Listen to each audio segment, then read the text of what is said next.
ஓம் சாய்ராம். என் அன்பு செல்லமே, என்னுடைய அழகான தங்கமே, உன்னை பார்க்கும்போது எனக்கு ஒரு சின்ன விஷயம் மட்டும் மனதுக்குள் தோன்றுகிறது. அது என்னவென்றால், எப்பொழுதும் கஷ்டப்பட்டு கொண்டே இருக்கிறாய். உன்னுடைய வாழ்க்கையில் கஷ்டம் இருக்கு இல்ல, உன் வாழ்க்கையில கஷ்டம் இல்ல, சந்தோஷம் இருக்கானா? நீ வந்துட்டு வெளியில இருக்க மட்டும் சந்தோஷம் கஷ்டம் கஷ்டம் அப்படின்னு சொல்ற அப்படிங்கறத நான் சொல்லல. கஷ்டம் இருக்கு, அதுவும் பெரிய அளவுல கஷ்டம் இருக்கு, கடனும் அதிகமா இருக்கு. இதுல இருந்தெல்லாம் மீண்டு வரணும் அப்படிங்கிறதுக்காக நீ போராடிட்டு இருக்கும் போது நடுவுல சில பேரு உன்னை பார்த்து திமிரு பிடிச்சவ, இவ அகந்த பிடிச்சவ அப்படின்னு பேசுறாங்க அப்படின்னா கவலைப்படாது. உன் மனசுக்குள்ள இருக்கிற வழிதான் உன்னை அமைதியாக்கி இருக்கு. முன்னாடியெல்லாம் அப்படி பேசுவேன், நண்பர்களுடைய விசேஷத்துல கலந்துக்குவ, உறவுகளுடைய விசேஷத்துல கலந்துக்குவ, எல்லாருடைய விசேஷத்துலயும் நீ கலந்துக்குவ, சந்தோஷமா இருப்ப. ஆனா இப்ப நடுவுல இந்த கடன் பிரச்சனைகள் எல்லாம் வந்து சூழ்ந்தோன்னு நீ எப்படி ஆயிட்ட தெரியுமா? யார்கிட்டையும் பேசுறது இல்ல, உன்னுடைய பேச்சுக்கள் குறைஞ்சிட்டு, உன்னுடைய சந்தோஷமானது குறைஞ்சிட்டு, இதெல்லாம் குறைஞ்சோன்னு எல்லாரும் என்ன நினைச்சுக்கிறாங்க, இவள்கிட்ட நிறைய பணம் வந்துட்டு அதனால இவ எல்லாரையும் ஒதுக்குறா அப்படிங்கிறத நினைச்சுக்கிறாங்க. யாரு என்ன நினைச்சா என்ன, வாழ்க்கையில ஒவ்வொருவனும் ஒவ்வொரு மாதிரியான குணம் கொண்டவன் தான். இப்போ நான் இருக்கேன், உன் சாயப்பா இருக்கேன், என்ன மாதிரிதான் நீ இருக்கணும் அப்படின்னு நினைச்சா அது நடக்குமா? இல்ல உன்ன மாதிரிதான் உன் தம்பி இருக்கணும், தங்கச்சி இருக்கணும், அக்கா இருக்குன்னு நினைச்சா அது நடக்குமா? யார மாதிரி யாரும் இந்த உலகத்துல இருக்க முடியாது. மத்தவங்க என்ன வேணாலும் நினைக்கட்டும், நீ யாரு? உன்னுடைய வாழ்க்கையில அதிகமான கஷ்டத்தை சமாளிச்சுதான் இப்போ கொஞ்சம் கொஞ்சமா மேலேறிட்டு வரேன். இனிமே கீழே இறங்க மாட்டேன். சில கஷ்டங்களான சூழ்நிலை இப்ப இருந்தாலும் இதுல இருந்து மேலதான் போவே தவிர இதுல இருந்து கீழே இறங்க மாட்டேன். ஏன்னா வெளியில இருக்கிறவங்களுக்கு நீ என்ன மாதிரி கஷ்டப்படுற, ஏது மாதிரி கஷ்டப்படுற அப்படிங்கிறது தெரியாது. ஆனா எனக்கு, இந்த சாயிக்கு, நீ எந்த மாதிரியான மன உளைச்சல இருக்க, நீ தினமும் இரவு படுத்து படுத்து படுத்து யாருக்கும் தெரியாம அந்த இருட்டுல எவ்வளவு அழுகுற, எவ்வளவு விதமான கஷ்டத்தை அனுபவிக்கிற அப்படிங்கிறது எனக்கு தெரியும். ஒரு மனுஷனுக்கு பகல்ல வராத யோசனை கூட இரவு நேரத்துலதான் வரும். அதுவும் அந்த பகல்ல நினைக்கும் போது கூட பயமா இருக்காது, இரவு நேரத்துல அந்த அமைதியான சூழ்நிலையில ஒரு விஷயத்த நினைக்கும் போது பயம் வரும். அந்த பயம் உன் மனசை இன்னும் அதிகமா வாட்டுது. சில சமயம் நினைப்பேன், நம்ம இப்படியே யோசிச்சு உடலுக்கு ஏதாவது வந்துட்டு இருக்கிறவங்கள விட்டுடுவோமோ அப்படின்னு. உண்மை அது. நீ கஷ்டப்பட்டுட்டே இருக்க, உன்னுடைய மனமும் அழுத்தமாயிட்டே இருக்கு. அப்ப என்ன ஆகும்? உடல்நிலை தான் வீணா போகும். அப்போ இதுல பாதிக்கப்படுறது யாருன்னா உன் குடும்பத்துல இருக்கிறவங்க. தேவையில்லாத விஷயமும் சரி, தேவை இருக்க விஷயமும் சரி, எல்லா நேரத்தையும் போட்டு ஒரே மாதிரி குழப்பிட்டே இருக்காத. ஒரு கொஞ்ச நேரம் உட்காரு, சில விஷயத்த பத்தி யோசி, அதுக்கப்புறம் அந்த விஷயத்த விடு.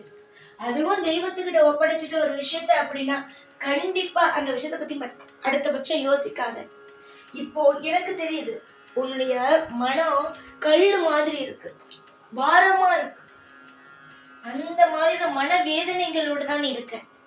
இது எல்லாம் காலப்போக்குல மாறும். உன்னுடைய ஆசை என்னென்ன அப்படிங்கிறது தெரியும், உன்னுடைய வேதனை என்னென்ன அப்படிங்கிறது தெரியும். ஏதாச்சும் உன்னுடைய வாழ்க்கையில பிரச்சனை வந்துருச்சு, ஏதாவது உன்னுடைய வாழ்க்கையில கஷ்டம் வந்துருச்சுன்னா நேரா போ, உன்னுடைய பூஜைகளை உட்காரு. என்ன சொல்லணும், உனக்கு எந்த மாதிரியான விஷயத்த பேசணும், எல்லாத்தையுமே அந்த பூஜை அறையில அந்த தெய்வத்துக்கிட்ட அழுதுரு. உனக்கு எவ்வளவு கத்தி அழ முடியுமோ அழுதுரு. அதுக்கப்புறம் அந்த விஷயத்த மறந்துரு. ஏன்னா அழுதுகிட்டும் சரி, அந்த விஷயத்த பத்தி நினைச்சுக்கிட்டும் சரி, வாழ்க்கையில கடத்துக்கிட்டே இருந்தேன்னு வச்சுக்கோயேன், எல்லாமே பாரமாயிடும். உனக்கான சூழ்நிலை, உனக்கான விஷயங்கள் எல்லாம் எனக்கு தெரியும். சில பேர் நினைக்கிறாங்க, நீ வாழ மாட்ட, உன்கிட்ட இருந்து எல்லாமே போயிடுச்சு, இனிமே உன் குடும்பத்துல நல்லது நடக்காது, உன் குடும்பத்துல இனிமே கெட்டதுதான் நடக்கும் அப்படின்னு. ஆனா அவங்களுடைய முகத்துல இருக்கிற, அவங்க முகத்துல கரியை பூச வேண்டியது என் பொறுப்பு. நிச்சயமா வாழ்க்கையில நீ ஒரு நிலையான ஒரு வருமானத்தையும் நிலையான ஒரு வாழ்க்கையை நீ வாழ போற. உன்னுடைய தொழிலால் உனக்கு அதிகமா செல்வம் வரப்போகுது, பணம் வரப்போகுது. உன்னுடைய உழைப்புனால உனக்கு பணம் வரும். ஒரு பிடிச்சமான துணை உனக்கு கிடைக்கும். உன்னுடைய வாழ்க்கையில எல்லாமே ஒரு நிறைந்ததா இருக்கும். புரியுதா? எல்லாமே என் வாழ்க்கையில எல்லாமே நிறைஞ்சிருச்சு, இதுக்கு மேல எனக்கு என்ன வேணும்? 2 கையிலையும்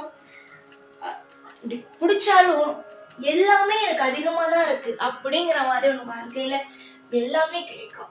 புரிஞ்சுதா? இது இப்போ உனக்காக நான் ஆறுதல் சொல்றேன் அப்படின்னுங்கிறத நீ நினைக்கவே நினைக்காத. உன்னுடைய வாழ்க்கையில இன்பம் அப்படிங்கிற ஒண்ணு குடியேறதான் போது. அதை நீ பார்க்க தான் போற. எதிர்பார்த்த சில விஷயங்கள் நடக்காத பட்சத்துல சில நேரமும் காலமும் பொறுத்துருங்க. ஒரு நேரத்துல ஒரு விஷயம் நீங்க நடக்கணும் அப்படின்னு நினைக்கிறீங்க, ஆனா அது நடக்கல. அப்படிங்கும்போது நீங்க என்ன நினைக்கணும்? தெய்வம் ஒரு தேதியையும் ஒரு நாளையும் ஒரு நேரத்தையும் குறிச்சு வச்சிருக்கு. அந்த நேரத்துல நடக்கும். அதை அப்படியே விடுங்க. மற்றபடி எதையும் நினைச்சு அழாதீங்க, மனசை போட்டு குழப்பிக்காதீங்க. எதிர்பார்த்தது நடக்கும். புரிஞ்சுதா? வாழ்வில் நிறைய நிறைய நிறைய தோல்விகளையும் நிறைய நிறைய நிறைய அவமானங்களையும் பார்த்தவர்கள் தான் நீங்க. அதனால உனக்கு எதுவுமே நான் எடுத்து சொல்லணும் அப்படிங்கிற அவசியமே கிடையாது. எல்லாத்தையுமே நீ புரிஞ்சுக்கிற ஒரு மனநிலைமையில தான் இருக்க. இப்போ உன்னுடைய வாழ்க்கையை விடு. இப்போ உன் வாழ்க்கையில எதுவுமே நடக்கல, கஷ்டம் நடக்கல, நஷ்டம் நடக்கல, எந்த ஒரு விஷயமும் எதுவுமே நடக்கல அப்படிங்கிற பட்சத்துல நான் உனக்கு எல்லாத்தையுமே எடுத்து சொல்லணும். ஆனா உன் வாழ்க்கையில நீ எல்லாத்தையுமே பார்த்துட்டு தான் வந்திருக்க. புரிஞ்சுதா நான் என்ன சொல்றேன்னு? நம்பிக்கையோடு இருந்தா சகலமும் கிடைக்கும். தெய்வத்து மேல வச்சிருக்கிற நம்பிக்கையையும் உங்க தொழில் மேல வச்சிருக்கிற நம்பிக்கையும் மற்றும் உங்க மேல வச்சிருக்கிற நம்பிக்கையும் என்னைக்குமே விட்டுறாதீங்க. பயங்கள் இருக்கும், வாழ்க்கைனா பயம் இருக்கும். ஒரு நாள் இருக்குமா பயம், 2 நாள் இருக்குமா பயம், அதுக்கப்புறம் எல்லாமே சாதாரணமா ஆயிடும். எல்லாரும் நான் புரிஞ்சுக்குவாங்க. ஆனா புரிஞ்சுக்கணும் என் வாழ்க்கையில எல்லாரும் நான் புரிஞ்சுக்கணும் அப்படிங்கிறதுக்காக அவங்களுக்கு பிடிச்ச மாதிரி மாறிடாத. உன்னுடைய வாழ்க்கையில உனக்கு பிடிச்ச மாதிரி இரு. யாரு என்ன சொன்னா என்ன, உன்னுடைய வாழ்க்கையில யாரு என்ன சொன்னா என்ன, எல்லாமே நடக்கும், நல்லாவே நடக்கும், திருப்தியாவே இருக்கும். நீ எதிர்பார்த்ததை எல்லாம் விட அற்புதத்தையும் அதிசயத்தையும் உன் வாழ்க்கையில நான் திணிச்சு உனக்கு சந்தோஷம் அப்படிங்கிற ஒரு மிகப்பெரிய ஒரு விஷயத்த நான் தரதான் போறேன். நாளுக்கு நாள் கஷ்டங்கள் கூடாது, சந்தோஷம் கூடும். எதிர்பார்த்த விஷயம் நடக்கும். காலம் உனக்கு நிச்சயமா வழி காட்டும். இதுவரைக்கும் அமைதியா, இதுவரைக்கும் உன்னுடைய வாழ்க்கையில எல்லா துன்பத்தையும் சந்திச்சல்ல, இனிமே உன் வாழ்க்கையில துன்பம் அப்படின்னு ஒண்ணுமே இருக்காது. புரிஞ்சுதா? இன்பம் அப்படிங்கிற ஒண்ணுதான் இருக்குமே தவிர வேறு எதையுமே பத்தி யோசிக்காத. புரிஞ்சுதா? துன்பத்தை பத்தி யோசிக்காத, இன்பத்தை பத்தி யோசி. அன்பா பேசுற அப்பா நான் இருக்கேன். உன்னுடைய கண்ணீரை துடைச்சு வைக்கிற அப்பா நான் இருக்கேன். உன் கஷ்டத்தெல்லாம் என்னுடைய மனசுல போட்டுட்டு உனக்கு சந்தோஷத்தை கொடுக்குற அப்பா நான் இருக்கேன். எல்லா விதத்துலயும் அப்பா நான் இருக்கேன். உன் கண்ணுக்கு மட்டும்தான் தெரியலையே தவிர உன்னால உணர முடியும். இந்த சாய் உனக்கு அப்பா. உன்னுடைய கண்ணுக்கு மட்டும் தெரியவில்லை, ஆனால் உன்னால் நிச்சயமாக உணர முடியும். உணரு. நான் இருப்பேன், சகல ஐஸ்வர்யங்களையும் தருவேன். எப்பொழுதும் உன் கூட இருந்து உன்னை வாழ வைத்து அழகு பார்ப்பேன். சந்தோஷமாக இரு. ஓம் சாய்ராம்.